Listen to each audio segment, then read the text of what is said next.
Por que será que o síndico não gosta de crítica? É raro os que têm visão que os membros do conselho, antes de nada, é também morador e pode também ser proprietário. O conselho só pode ser proprietário, ele não é só morador. É fundamental, principalmente o síndico profissional, ter um alinhamento com o conselho. O síndico profissional é um corpo estranho ao condomínio, mas as pessoas confundem alinhamento com subordinação. Ser subordinado a eles, refém deles, é uma outra coisa. Fala pessoal, sejam bem-vindos a mais um Condomínio Soluções, programa onde nós, Síndico 5 Estrelas, debatemos o dia a dia do mercado condominial. Depois da vinheta, o tema de hoje.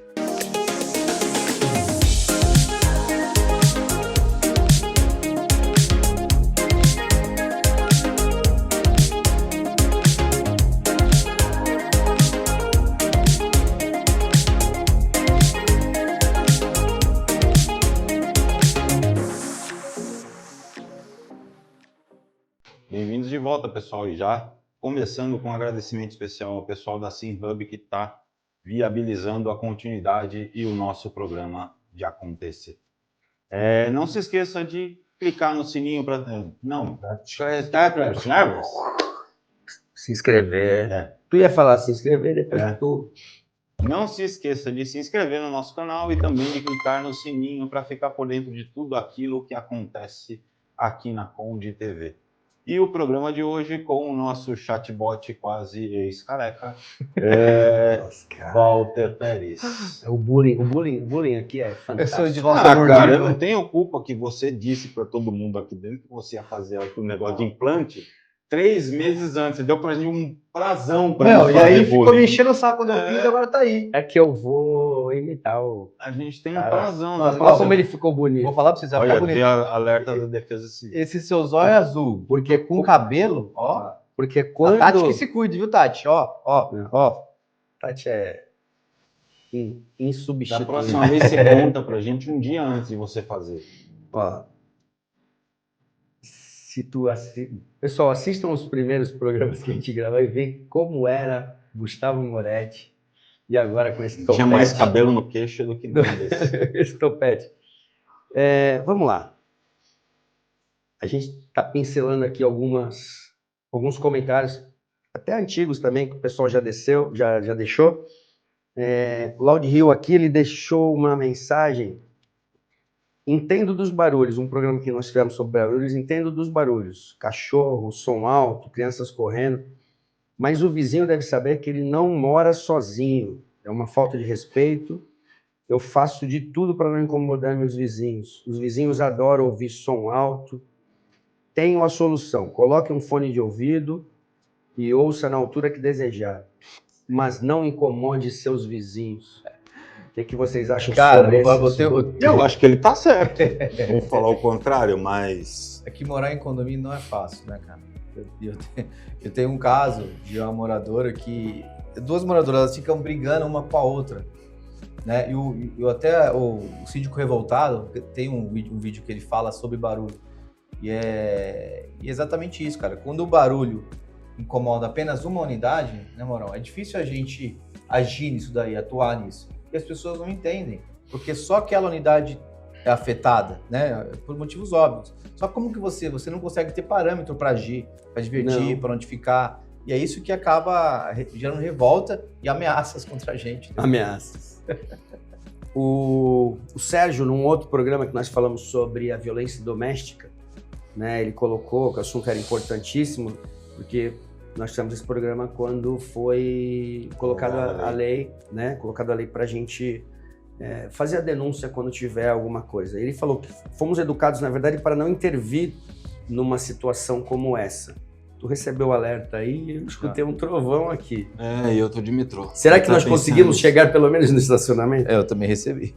Somos educados para não intervir nessas situações de qualquer indício de violência.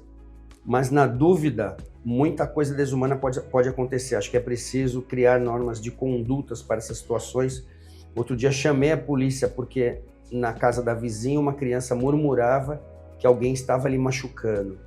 E, esse é um problema sério também que a gente tem nos condomínios por aí. O texto é grande aqui, né? Ele até coloca, acho que sim, que a gente deve debater sobre esse assunto. As pessoas precisam saber que somos representantes direto da vítima, né? E temos o direito de intervir mesmo nessa situação. Às vezes é complicado, mas a gente precisa ter noção de como identificar também essas situações da violência e poder chamar a polícia, né? E infelizmente, Walter, tem situações em que a gente não consegue fazer nada, sabe? Eu tenho um condomínio onde a polícia já baixou umas 4 ou 5 vezes. Todas as 4 ou 5 vezes a vítima chega lá e fala assim, não, tá tudo bem. Não aconteceu nada. Não aconteceu nada, tá tudo bem, sabe? E infelizmente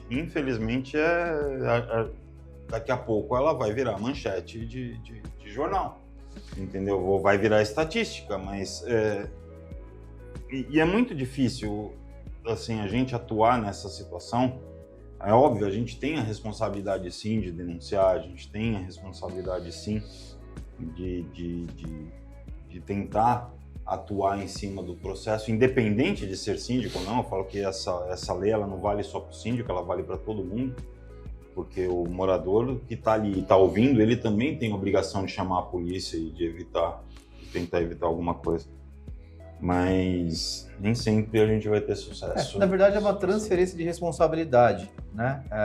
Que nem quantas vítimas mulheres aí você vê que tem medida protetiva, tem tudo, e o cara que ela tem a medida protetiva vai lá e assassina ela. Então, tem essa transferência de responsabilidade, justamente por não ser uma coisa simples de se resolver. E pegando o gancho do Mauro, já quantas vezes a gente vai, intervém, a polícia vai, leva o cara separa, daqui uma semana tá de volta morando com a pessoa. Então, às vezes a pessoa não quer se ajudar, a pessoa tem uma dependência do cara, sei lá.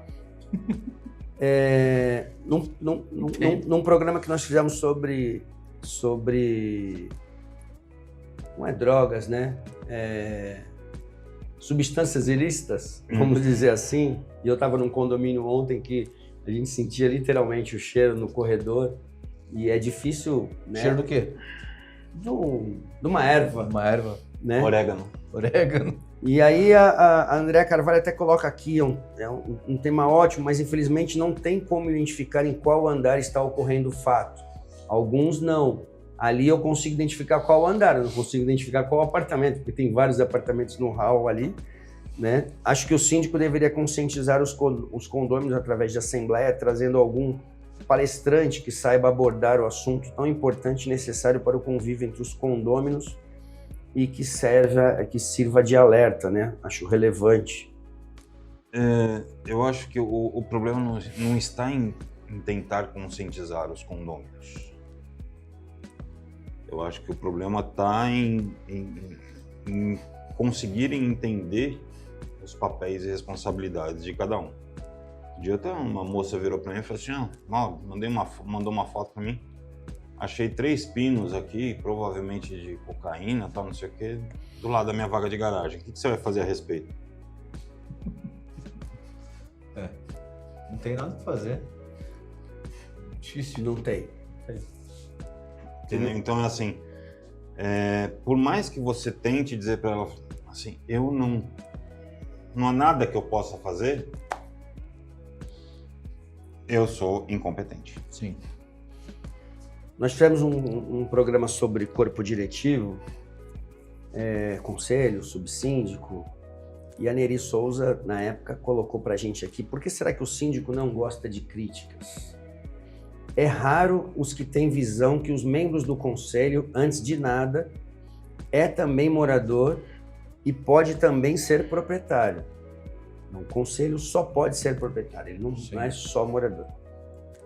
Normalmente está na convenção. O síndico trabalha com o dinheiro de todos. Não deve ir gastando, pensando que o dinheiro é dele. Pensando dessa forma, alguns síndicos levam o condomínio à beira da falência, prejudicando o planejamento financeiro dos condôminos.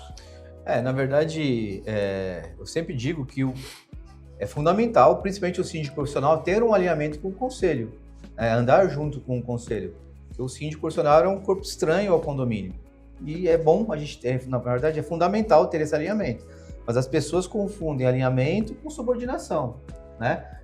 Subordinação. Você estar alinhado com o conselho, você dividir as decisões, você compartilhar as decisões, é uma coisa, né? Ser subordinado a eles, refém deles é uma outra coisa, né? Então isso que tem que ficar claro. Nada declarado a respeito disso. Não, Maurão. Deixa eu pegar um outro aqui. Cara, pra gente tá dentro do estúdio, tá escutando a chuva, bicha, deve estar forte. Deve estar. Não, e a Kátia até perguntou aqui: o conselho precisa ser morador? Na convenção diz que o conselho precisa ser condômino, né? E é importante a gente. Depende da convenção, né? Tem convenção que não diz isso. Todas que eu peguei até hoje disseram, por isso que eu levo praticamente. Isso depende. Então vamos. Tem umas que exigem que more, tem outras que exigem. Então vamos assim, depende do que está escrito na convenção. Porém, a grande maioria coloca que o conselho deve ser composto por 3 condôminos, né? 3 membros condôminos. Então esse é uma... Não remunerados. Não remunerados. E é importante a gente colocar, eu falo assim, pode parecer simples, mas talvez para algumas pessoas não seja. O condômino é o proprietário do imóvel. Eu não posso ir lá, se a convenção disser que o conselho tem que ser condômino, eu não posso, com uma procuração, me tornar conselheiro. Deixa eu dar um exemplo, Walter, só para ficar claro essa questão do alinhamento e não da subordinação, né? Então, vamos pegar um caso prático meu agora. Eu tenho um reservatório de água para arrumar. E eu delibero nesse conselho, esse corpo diretivo, né? E eu estava deliberando um reparo por uma empresa técnica especializada. E um dos membros queria que eu pegasse um soldador, que é um funcionário que eu tenho lá, e fizesse um remendo, uma solda, né? E estava tentando convencer os demais conselheiros sobre isso. E aí entra nessa questão, se der algum problema, se estoura a caixa d'água, quem que vai responder? É o conselheiro que deu a sugestão ou que queria fazer assim? Ou o síndico que responde? Quem sabe que é o síndico. Então, tudo aquilo que envolve responsabilidade, ou tudo aquilo que vai afetar, o síndico tem que ter a palavra final e tem que ter esse respaldo, né? Porque é a responsabilidade dele, né? Exatamente. Pausa dramática? A pausa dramática, porque às vezes a gente tem que ler e parar para ver se isso vai poder ser publicado, né? O pessoal colocou aqui, eu acho que vocês foram muito mal. Esse programa aqui é sobre qual é o valor do síndico com as responsabilidades que ele tem, né? E aí a pessoa colocou aqui, acho que vocês foram muito mal em falar assim de um síndico morador, porque você não pode esquecer que um de vocês já foram um síndico morador também. Todos nós aqui já fomos síndicos moradores. Quando vocês iniciam como síndico, vocês não tinham experiência. Quando iniciaram como síndico, vocês não tinham experiência. No meu ponto de vista, vocês estão sendo muito mal na palavra de vocês. Quando nós falamos de valorização e nós colocamos, na verdade, sobre as diferenças do síndico profissional para o síndico morador. Na verdade, ninguém está denegrindo o síndico morador. Existem muitos bons síndicos moradores. O que a gente, às vezes, compara entre o síndico profissional e o síndico morador é que o síndico morador tem uma outra atividade, ele não está focado só naquilo, nós estamos, como síndicos profissionais, estamos focados só no condomínio. Falhamos também? Falhamos. Temos alguns condomínios, então muitas das vezes você não consegue responder uma demanda de imediato. Para isso criamos equipe, criamos estruturas para poder atender todo mundo. Mas, por exemplo, estamos gravando aqui. Se um conselheiro botar no grupo lá uma mensagem, não é agora que a gente vai responder ele. Mas o Ricardo gravou um vídeo, né? Não sei se vocês viram sobre isso, né? Sobre síndicos moradores e profissionais, né? Ele até recebeu algumas críticas nesse post que ele fez, mas eu entendi o que ele quis dizer, né? O síndico... Na verdade, se você é morador, Walter, de um condomínio, mas você tem conhecimento sobre a causa, não tem problema. A questão aqueles moradores síndicos, aqueles moradores que vão atuar como síndico, sem nenhum conhecimento no que é a função de síndico. E isso aí sim começa a ter vários problemas. Então a questão não é você, síndico, ser síndico morador ou não. A questão é você ter ou não conhecimento para ter esse cargo. Então, mesmo você sendo morador, a partir do momento que você não se sente capaz, né, ou você não tem a competência técnica para isso, esse que é o grande problema. Nós temos síndicos 5 estrelas que são síndicos moradores. Sim.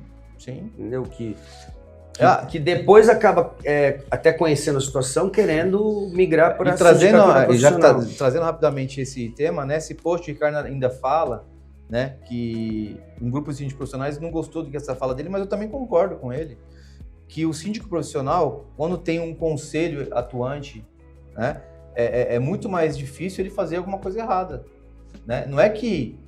não estou falando do caráter do cara, mas quando tem alguém vigiando, né, quando tem alguém, é natural que você tome mais cuidado, né? Que você tome decisões mais assertivas para evitar qualquer tipo de problema, isso é natural. Não vai falar? Não, eu ia falar um negócio, mas eu prefiro ficar quieto. Segue, Walter. Não, fala enquanto isso. Não, pode seguir, pode achar. Enquanto isso, a gente faz outra pausa dramática, eu prefiro não falar o que eu tinha para falar. Tivemos um programa sobre mini mercados em condomínios, na época que estava sendo uma nova tendência, né? Nossa, faz tempo então que a gente está gravando, hein? Faz tempo que a gente está gravando. Para ter uma ideia, a gente está... E só agora teve os loucos da SimHub para patrocinar a gente. A gente está com 185 programas na grade, fora os que a gente já gravou hoje. Esse aqui deve ser o 189, tá? Mais ou menos. Então, daqui a pouco, vamos ter que fazer uma festa quando chegar a 200 programas. Patrocinado pela SimHub. Dá ideia, mano. Dá ideia. Não, e é legal essa situação do mercadinho, porque assim, lá atrás a gente falava como uma novidade e hoje é uma realidade. Né? Hoje, eu particularmente, várias vezes eu chego da rua com vontade de alguma coisa que eu falo, na minha casa não tem, eu já passo no mercado, no mercadinho ali, pega a compra. Cara, a gente só percebe quando tá refém. No meu condomínio, eu treino na academia lá e na volta eu passo no mini mercado, tem até padaria lá no mini mercado onde eu moro. E aí, agora ele tá passando por uma reforma, desativaram. Cara, é tão triste, porque você acostuma, você fica refém, né? Da facilidade, da comodidade, não ter que pegar o carro para comprar um pão, para comprar alguma coisa desse. Não, qual era o comentário aí que você não deu no final das contas? Não, o pessoal elogiando e falando que a gente estava, na verdade, comentando sobre os mini mercados, né? Sobre ser uma novidade que estava vindo, né? Ele não achou nada para falar, ele enrolou. Não achei não. Fizemos um programa sobre Assembleia e o Leandro coloca aqui, com relação à aprovação da primeira convenção. A lei diz que o quórum é de 2/3 da fração ideal. Poderiam explicar, por gentileza, se as unidades tiverem tamanhos diferentes, o apartamento com área em dobro tem direito ao voto com peso 2? Sim. Há 10 apartamentos do mesmo tamanho e 7 com unidades 2 vezes maior. Quantas assinaturas precisarei para aprovar a convenção? Ele só confundiu alguma coisa assim, que a primeira convenção, 2/3 é na alteração da convenção, né? Para aprovação também da convenção. Ele está colocando para aprovação da primeira convenção. Então, mas a primeira convenção existe uma assembleia e tem que ter um quórum. Não, é a assembleia de instalação. Não, mas geralmente você faz na assembleia de instalação, a aprovação da convenção também. Muita gente não faz. Não tem mas eles convocam você mesmo... Não, convoca, mas eu falo assim, a primeira assembleia, que é a assembleia de instalação, onde é apresentada a convenção, entre aspas, é aprovado aquela convenção. A grande maioria aprova aquela convenção naquela instalação. Ali, não necessariamente, você precisa ter 2/3. Então, basicamente, se você for registrar a convenção, o cartório não vai exigir os 2/3. Sim, que é a primeira, né? Na primeira convenção. Mas, nas demais, ele sempre vai exigir os 2/3 para poder fazer a alteração do documento original. É um erro, na minha visão, mas... O erro... Não registrar sem os 2/3. Eu acho que tinha mesmo na primeira? Porque assim, ele convoca todo mundo para participar e senão não tem muito sentido. A minuta da convenção é te entregue quando você faz a assinatura do teu contrato de compra e venda. Sim. Tá? Ali você tem uma minuta da convenção, e essa convenção só é registrada muito próximo da entrega. Então, e é aquela história que eu já falei, você tem um bando de pessoas que escreveu uma convenção querendo estabelecer as regras sobre o lugar onde eu e o Gustavo e você vamos morar. Não acho isso correto. Tinha que passar por uma aprovação nossa. Mas não é o que o mercado faz. O mercado não faz. Então, Até porque as pessoas que estão ali nem têm esse conhecimento. E aí ele fala sobre o quórum aí, né? Na verdade, você tem que pegar, digamos aí, o exemplo, o 100% do todo, e aí cada unidade na própria matrícula fala na própria convenção disso. Na própria convenção fala quanto é o peso daquela unidade, né? Sim. Aí é fazer a somatória e identificar se tem o peso necessário. O que eu falo é assim... Mas o que ele perguntou, mas quem tem o dobro, o tamanho, vota o dobro? Sim, o peso dele se a convenção disser que o valor do... fração ideal... Se o voto é por fração ideal, validou. A não ser que a convenção diga que é voto unitário. Sim, mas que é o que ele falou. Quando a convenção diz que é por fração... E a maioria é fração ideal. Por fração o mais ideal. comum é fração ideal. Esse foi o Leandro Coelho que colocou essa situação, e o Gerson até colocou: um quarto dos condôminos pode realizar uma assembleia sem a presença do síndico e da administradora, uma vez que foram convidados e se recusaram a comparecer? Seguindo o rito, sim. Na verdade, um quarto convocou a assembleia, e é importante, na verdade, a gente até deixar um pouco claro isso. Por mais que você seja o síndico, na assembleia você não é nada. Sim. Né? Nós não somos nada. Algumas pessoas confundem uma coisa. Eu tive uma assembleia em fevereiro e as coisas não saíram em termos de votação como algumas pessoas gostariam. E as pessoas, você deixou que o presidente direcionasse para que...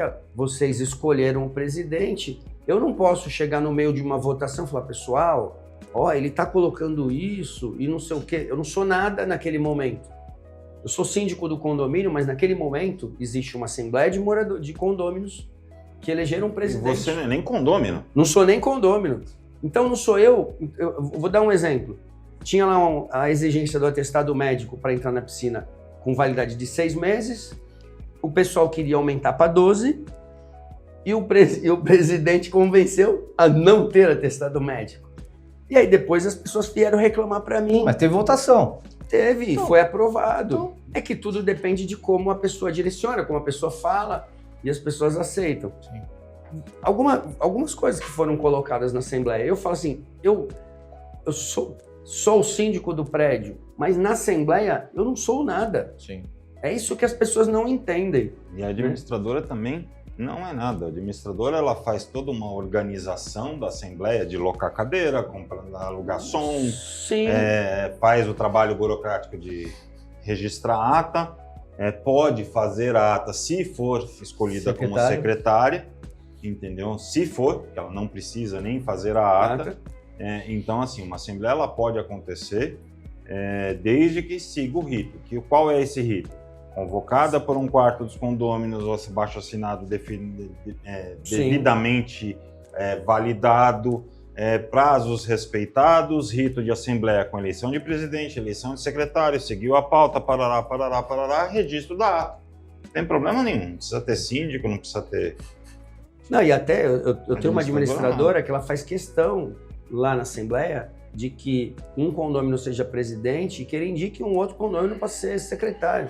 Por mais que ela redija, porque fica mais fácil, ela passa para os dois fazerem a aprovação. Então, nesse caso dele aqui, realmente não precisa nem do síndico nem da administradora. Em nenhuma assembleia. Nenhuma assembleia. O síndico também pode, se ele quiser, como liberdade, a autonomia dele, convocar uma assembleia, ele também pode convocar uma assembleia e não chamar de administradora. O Marcos Pinheiro até perguntou aqui: a quem compete a definição da pauta? Tu já respondeu. Sim. Depende de quem convoca. Sim. Se for convocado pelo síndico, é o síndico. Se for convocado por um quarto dos condôminos, é um quarto dos condôminos. Sim. Que vai falar. Acho que deu, né, Valtinho? Sim, não deu, já tá... Deixa pro nosso... Ele quer eliminar as pausas dramáticas do programa, agora correndo. Já tá de bom tamanho. Não, é que na verdade esse tema de assembleia, porque eu cheguei num condomínio aqui, aprenda tudo sobre assembleia de condomínios, é um tema, na verdade, que chama a atenção das pessoas. Então, existem A várias... gente pode regravar um várias programa sobre esse também. sobre assembleias. Existem várias colocações Tá bom? aqui. Fechado. Você Bom, que é o cara que... Eu que sou o presidente hoje daqui desse programa? Não, Não? o senhor aqui encerra. Ai.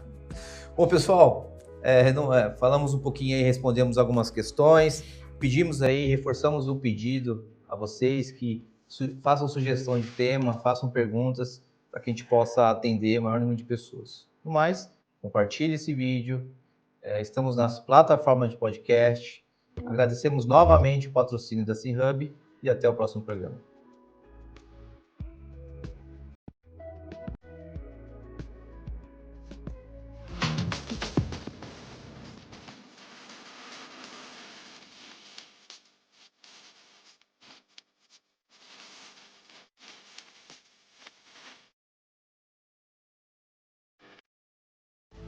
Conde TV. Informação de qualidade e credibilidade é aqui.